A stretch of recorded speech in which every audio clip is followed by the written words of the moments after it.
The closet door was open, not wide, just enough to see the difference.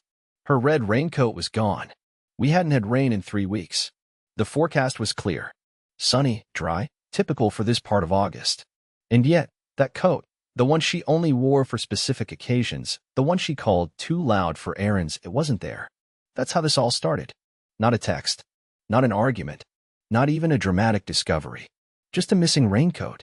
I stood there staring at the closet like it might explain itself. It didn't.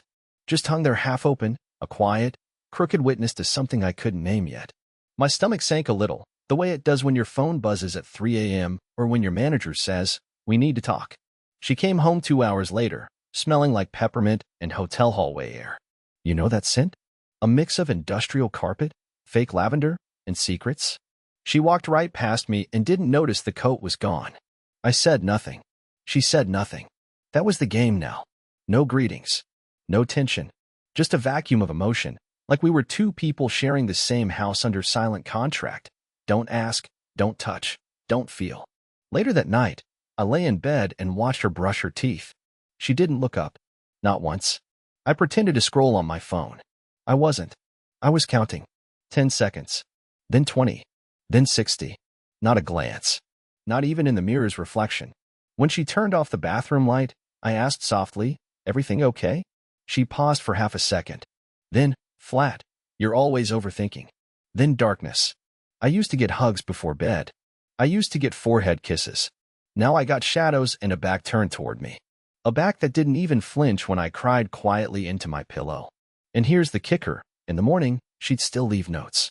But not sweet ones. Sticky notes like bills. Rent due Friday. Transfer me $180 for groceries.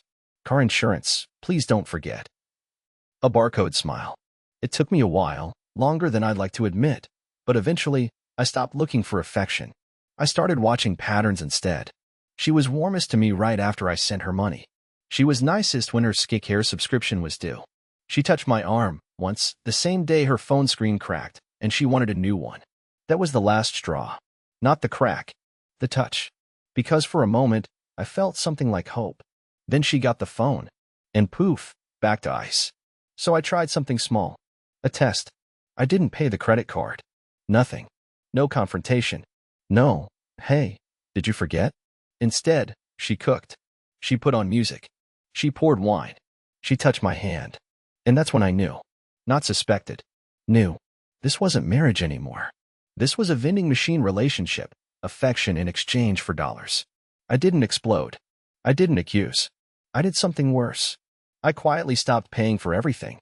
And what happened over the next week? Let's just say, the raincoat was just the beginning. I sat at the kitchen table watching the light hit her coat hook. Empty. The red raincoat didn't come back the next day, or the day after that. What had come back was Anna, later and later each night, always with that same faint peppermint smell clinging to her collar like someone else's cologne had settled in too deep to wash out. You start to notice the small betrayals before the big ones. Like the way she didn't close the front door all the way anymore, as if she expected to come and go quickly. Or how she'd bring in groceries without buying anything I liked. No turkey slices, no black cherry soda, no oatmeal cookies. Just expensive cheeses, energy bars she never used to eat, and prepackaged salads with kale and cranberries that she used to call pretentious rabbit food. And the receipts. She never used to care about receipts. Now they were gone. Disappeared. The one time I asked where she'd been after she came home at 10:47 p.m. on a Wednesday, she gave me a look like I had slapped her. "Do I need your permission now?" she asked with this dry chuckle, as if the mere idea of explaining herself to me was absurd. "No," I mumbled, looking at my shoes. You didn't answer my text." I was busy. Busy. That word kept slicing me open. Not, "I'm sorry," not, "I didn't see it." Just busy. I wish I could say I was strong, that I snapped right then and there and demanded the truth. But the truth is, I washed her wine glass after she went to bed and cried over the sink like a child. My own silence disgusted me, but I didn't know how to fight for something that had already surrendered. That Friday, something else changed. She came home earlier than usual, just after 6. Her makeup was different. More subtle, more polished. Her hair was curled, not just tied up in a messy bun like usual. She didn't notice I was watching her from the hallway mirror's reflection as she walked into the guest bedroom with a large beige bag I hadn't seen before.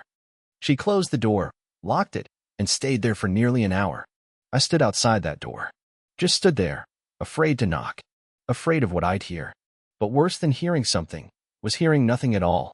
When she finally emerged, she was in sweatpants and a t-shirt like nothing had happened. No bag, no curls, no perfume. She went straight to the fridge and pulled out a bottle of water. "You need anything?" I asked softly, hoping she'd at least look at me. She unscrewed the cap, took a sip, then said, "Actually, can you send me $300? I need to cover a hotel charge from last weekend. I accidentally used the wrong card." "Hotel? Weekend?" My stomach dropped. "What hotel?" She paused. "Naomi's bachelorette. Remember? I told you about it." No, she hadn't. She absolutely hadn't. I would have remembered. Naomi got married 2 years ago. I said nothing, just nodded like an idiot and walked away. That night, I sat in bed scrolling through our joint account. I saw the transaction she mentioned, but it wasn't last weekend. It was 3 nights ago. Tuesday. The same night the raincoat disappeared. The same night she came home smelling like peppermint. I stared at the screen until my vision blurred. Then slowly, without thinking, without flinching, I clicked suspend card. For the first time in months, I felt something. Not power. Not revenge. Just a flicker of clarity. This was not my wife anymore. This was someone who wore her skin like a borrowed costume and expected me to pay for the dry cleaning. I didn't confront her. Not yet. I wanted to see what she'd do first. And what she did the next morning absolutely blindsided me. She left a note. No emoji. No hearts. Just one cold, calculated line. "We need to talk. Don't be dramatic." She didn't take the raincoat with her this time. She took her passport. I don't know what I expected when I saw the note on the counter, but I didn't expect her to be gone. Not the usual gone. Not the "I'm at the grocery store" or getting my nails done kind of gone. No. She was actually, physically, emotionally evacuated. Her shoes, the black-heeled ones she only wore when she wanted to feel powerful, were missing. Her passport, the one I bought her a leather case for when we went to Tulum on our 2nd anniversary, gone. Her laptop, charger, hair straightener, a whole row of makeup from the bathroom counter, all gone. But her phone? Still on the charger by the bed. She left it like an intentional message. Or a dare. I stood there, staring at it. My brain screamed at me to open it. Check the messages. Scroll through the photos. Look for names. Clues. Answers. But the screen was locked, and somehow, even if it hadn't been, I think I wouldn't have touched it. Not because I'm noble. Not because I respected her privacy. But because I was terrified of what I'd find. Instead, I sat on the edge of the bed and stared at the carpet. There was an empty pizza box on the floor from the night before. I hadn't even realized she'd ordered one. That's how quiet things had gotten between us. She could eat a full meal in the same house, and I wouldn't know unless the trash tattled. I opened the lid, anchovies and artichokes. She hated both. She used to gag dramatically any time I ordered them. Said it smelled like a dockyard funeral. So why would she eat this? Or more precisely, who was she eating it with? I wandered to the closet again, pulled the door wide open this time, and took in the space. She'd left enough to pretend she was still around. A few dresses, a scarf draped carefully over a hanger, even a pair of slippers placed just imperfectly enough to feel human. But there were gaps, clean, cold gaps where other things had once been. She was staging her own presence like a haunted house display. That night, I didn't sleep. I didn't even lie down. I sat in the kitchen with the light off, listening to every creak in the walls like they might whisper her secrets back to me. Around 2:30 a.m., the front door handle moved, gently, like whoever was on the other side was trying not to be noticed. But I was already waiting. When the door opened, I saw her silhouette and someone else's. A man. He stood behind her, broad-shouldered, hat low, a gym bag slung over one arm. They both froze when they saw me sitting there in the dark. She didn't scream. She didn't even flinch. She just sighed, like I was the inconvenience. "I told you not to be dramatic," she said. That was all. No explanation. No apology. No attempt at damage control. I looked at him. He looked maybe 30, smug, clean-shaven, probably one of the ones who liked kale salads and peppermint oil. He didn't say anything. Just stood there like this was a transaction and I was the old furniture being removed. I didn't yell. I didn't stand up. I just asked one question. "Are you sleeping in the house I paid for?" She crossed her arms. "It's not your house. It's ours." I looked at the man. "Do you even know her middle name?" He blinked, paused. She grabbed his arm and pulled him back outside.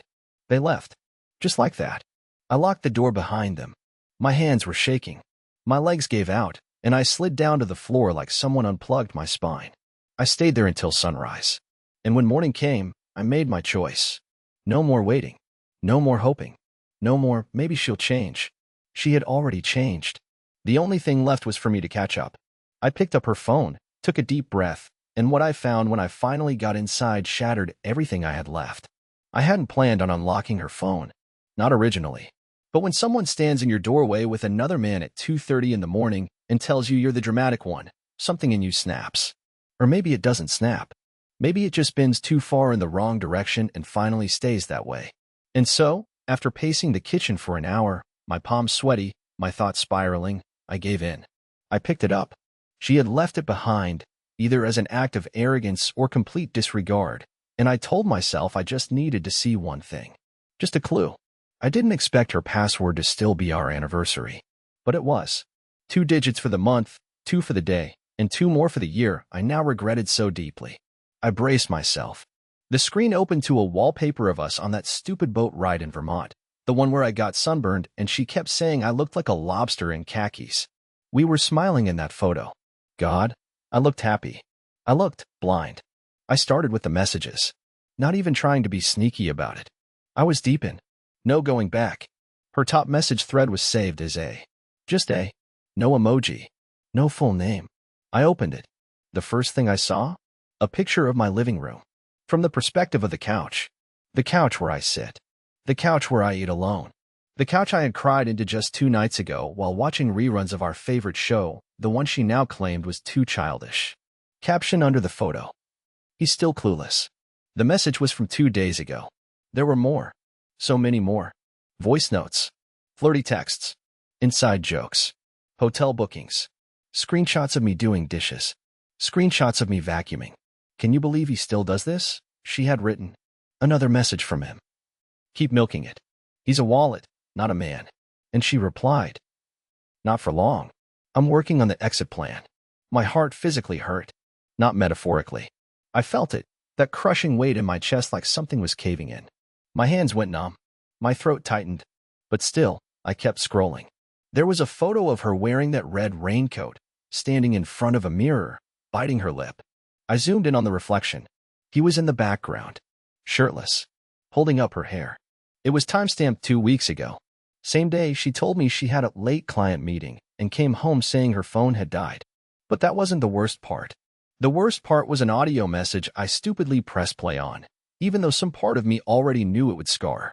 Her voice, laughing softly. He keeps asking if I still love him. Honestly, it's pathetic. He clings so hard it's like he knows I've already left him. He just doesn't want to admit it yet. Then his voice. Let him pay the bills while he figures it out. Then disappear. Clean. I put the phone down like it was on fire. My eyes blurred. My head was pounding.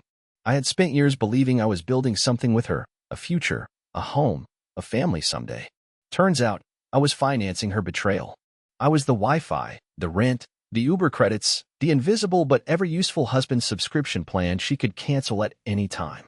And still, I didn't scream. I didn't break things. I didn't storm out. I did something worse.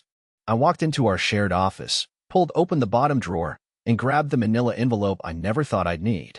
Inside it?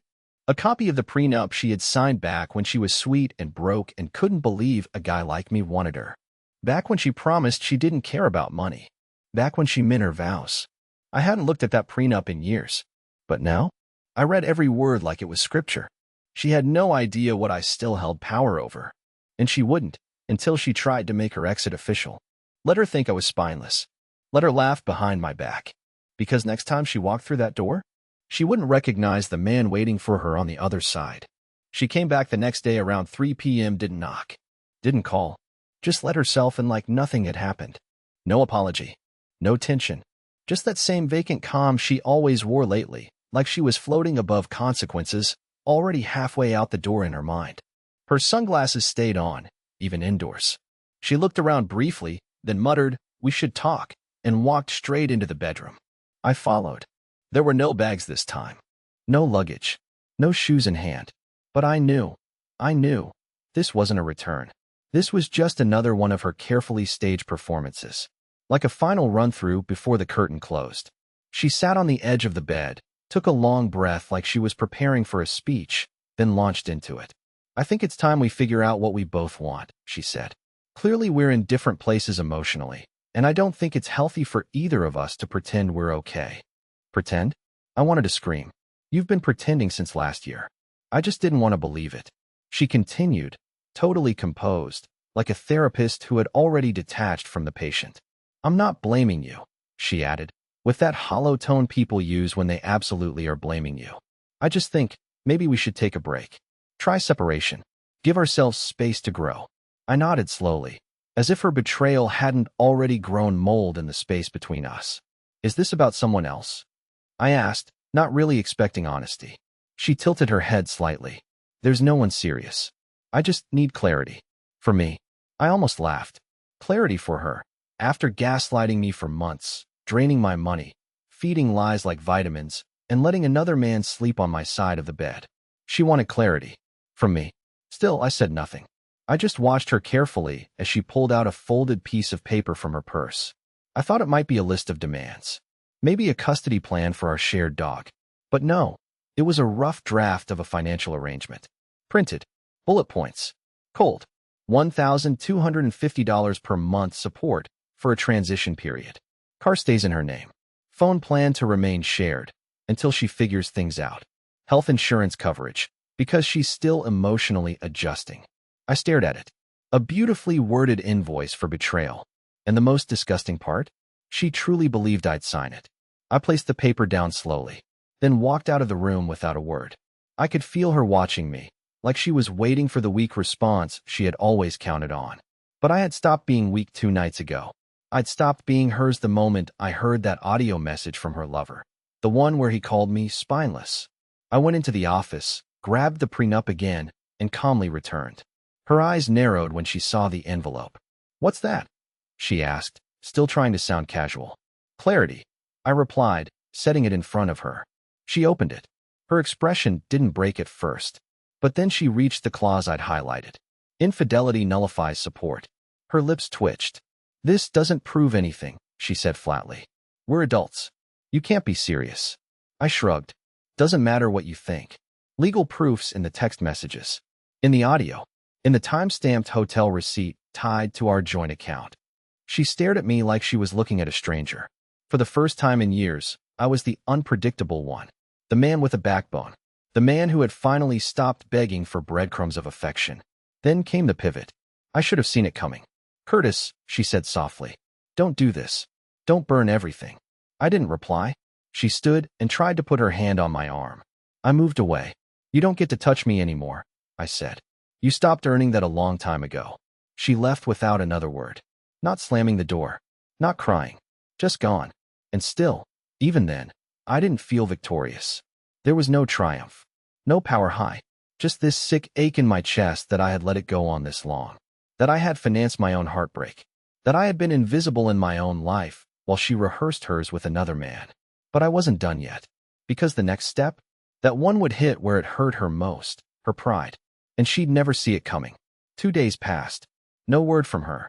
No texts. No emails. No late-night door creaks or forgotten belongings retrieved as an excuse to linger. It was the most peace I'd had in months, but it was a strange kind of peace, like standing in the eye of a storm, knowing the winds would eventually circle back. But that morning, I got the email. It was from a mutual friend, someone I hadn't heard from in ages. The subject line was vague. "Thought you might want to see this," but the attachment was crystal clear. A screenshot. A party invite. Something loud and expensive. Black and gold color scheme. Location, the Oak Ridge Grand Ballroom. The kind of place with champagne fountains and valet parking. A private celebration, the invite said. Open bar. DJ. Midnight champagne toast. Formal attire. And at the bottom of the flyer? Hosted by A. Bennett and L. Torres. Celebrating love, liberation, and new beginnings. I didn't recognize the name Torres. But A. Bennett? That was her maiden name. She had listed herself without me. I zoomed in on the guest list preview. Most of the names were familiar. People we'd gone on double dates with. People who danced at our wedding. Coworkers who had texted me months ago saying, "Hope you two are okay," after Anna stopped showing up to company events. And then there it was, her lover's name, Lance Torres. I had never even heard of him before all this. Now, apparently, he was worthy of sharing top billing at a party meant to announce their new beginning. That's when something inside me changed. I don't know how else to explain it, but all the grief, all the crying, all the lonely nights and humiliated silences, they folded into something else. Something sharp. This wasn't just a breakup. It was a performance. One she was staging for everyone we knew. While I was in sweatpants eating leftovers and flipping through prenups, she was out building a new character arc. A comeback story where I was the footnote. So I made a plan. It started small, one step at a time. First, I called the venue anonymously and asked about the catering. Then I confirmed the guest count. Then I asked a question that nearly made me choke. Is the groom covering the champagne tower? The woman laughed. Oh no, she said. The bride-to-be handled all that with a corporate card. My card. Still linked to her old shared account. The one I hadn't fully closed yet because I was too sentimental, too broken to accept that this really was the end. But no more. I opened my laptop, called the bank, froze the card, flagged the charges, canceled her access. Every dollar she had planned to spend on her liberation was about to bounce like a rubber check from a forgotten dream. And then I did something I never thought I'd have the courage to do. I RSVP'd. Not as a guest. Not even under my own name. I RSVP'd through a friend who owed me a favor. Someone who could walk in that ballroom unnoticed. Someone who could slip a flash drive to the DJ just before the midnight toast. That flash drive? It contained a 5-minute slideshow. Photos of our wedding. Our vacations. Screenshots of her text with Lance. A timestamped breakdown of hotel stays. Even a voice recording of her saying, "He's just a backup plan until Lance and I get settled." 5 minutes of truth. 5 minutes that would play on the venue's massive screen right between the final dance and the champagne pour. I didn't plan to attend. I didn't need to. This wasn't about confrontation anymore. It was about narrative. She wanted to rewrite us as her past mistake? Fine. But I wasn't going to let her tell that story alone. I didn't sleep the night before the party. Not because I was anxious, though, trust me, my stomach felt like it had been tied into 20 knots, but because I didn't want to miss a second. I kept refreshing the tracking page on the courier I had used to get that flash drive to my friend. I watched as the green bar slid to delivered, then later updated to received by front desk. It was done. The pieces were in motion, and now I just had to wait. At 11:58 p.m., I sat in my car across the street from the ballroom, engine off, windows cracked. I could see the golden glow of chandeliers through the sheer curtains, hear muffled bass as it vibrated the sidewalk beneath my shoes. People walked past me in heels and dress shoes, full of perfume, laughter, and gin-fueled anticipation. No one knew that something far more honest was about to interrupt their champagne dreams. I thought I might throw up. Not from guilt, but from years of pent-up humiliation that had all led to this one surreal moment. And then it happened. Midnight. A flicker in the ballroom lights. The music dimmed. I couldn't see the screen from where I was parked, but I could feel it. 5 minutes. That's all I had given them. 5 minutes of raw, unfiltered truth projected onto a screen surrounded by gold-trimmed cake and clinking glassware. 5 minutes that included a voice clip of her giggling about how easy it was to get him to pay for everything and a screen recording of a shopping cart full of items she charged to my account, lingerie, a necklace, and a reservation for 2 at a couples-only resort in Mexico. She booked it the week she told me she needed solo healing time. The guests didn't even get a warning. Just boom truth. I sat there, waiting for a reaction. A scream. A sudden exit. Anything. But I heard nothing. Not until 12:09 a.m., when a text hit my phone. Unknown. What the hell did you just do, Curtis? 2 minutes later, another one. Unknown. You think this makes you look strong? You look pathetic. You've always been pathetic. She hadn't even signed her name. I read it, locked the phone, and took a deep breath. Because for once, her insults didn't land. They slid right off me like raindrops on armor. I didn't feel small or stupid or dramatic. I felt clear, present, awake. But it didn't end there. At 12:41 a.m., my friend called me from the parking garage behind the venue. He was whispering, breathless, barely able to contain himself. Dude, she snapped. Like, lost her mind. Screamed at the DJ, started accusing random people of setting her up. People were recording. Half the guests left. Lance tried to play it cool, but she slapped him across the face and threw a flute of champagne at the wall. You should have seen it. I didn't say a word. Just listened. And then he said, laughing now, she tripped on her heels walking out. Tripped, Curtis. It was like karma choreographed the whole exit. But here's the thing. I didn't feel joy. I didn't even laugh. I just felt done. I hung up the phone and sat with the silence. I wasn't the hero of this story. I wasn't the victim anymore either. I was just a man who had loved blindly, lost slowly, and finally found the courage to stop funding his own humiliation. The next morning, she showed up at my apartment. Yes, my apartment. I had moved out days before the party. Quietly. No notice. No drama. Left only a folded letter on the kitchen table with a note that said, "This is what space feels like." She banged on my door like she owned the hinges. I didn't answer. She screamed my name into the hallway. Still, I didn't answer. I just watched her through the peephole as she melted down in the hallway of a building she never even bothered to ask me about. I had built a new space for myself without her in it, and now she couldn't even get inside. Eventually, she stopped yelling. She sat on the floor. Then she started to cry. And for a split second, just a split second, I felt something. A phantom flicker of the old US. A memory of her head on my shoulder, of nights we whispered until sleep stole us both. But that flicker faded fast. Because now, the only thing left between us was distance. And she was the one on the outside. 3 weeks passed after the night of the ballroom fallout. She never came back to the apartment. Not physically. Not legally. Not emotionally. I guess the silence finally sank in. She stopped texting. The unknown number stopped calling. Her name disappeared from shared accounts, streaming platforms, even the digital photo frames I forgot we synced years ago. She became like vapor, something I remembered inhaling, but could no longer hold in my hands. And for the first time in what felt like forever, I started living. I bought a new set of dishes, not out of necessity, but because the old ones reminded me of all the nights she left me sitting alone at the table. I swapped out the bedsheets, rearranged the furniture, moved the couch away from the wall and closer to the window, where the morning light actually touched the fabric. I stopped sleeping on just one side of the bed. And then something strange happened. I started smiling at people again. Not fake smiles. Real ones. The kind that sneak up on you when you're not rehearsing them. One Saturday afternoon, I walked into this tiny cafe just down the street from my new place. The kind with hand-drawn chalk menus, loose jazz playing from a speaker in the ceiling, and an awkward kid behind the counter who over-apologized for everything. It was perfect. A pocket of calm I didn't know I'd needed so badly. I sat by the window with a book. Just reading.